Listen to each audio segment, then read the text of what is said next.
cho nó Chắc tôi lìa rồi chứ đâu.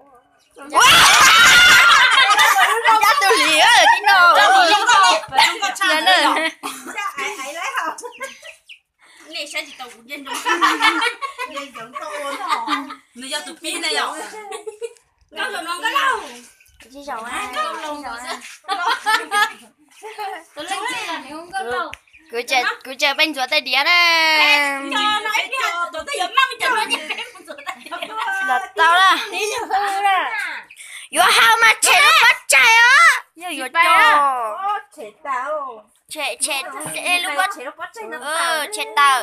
mua đồ kia bắt chơi đồ nó cái tao nhẹ ra chả nhẹ cho con cô rồi nhớ của tụi tụi nó cú tụi nó tụi cha đá nó hay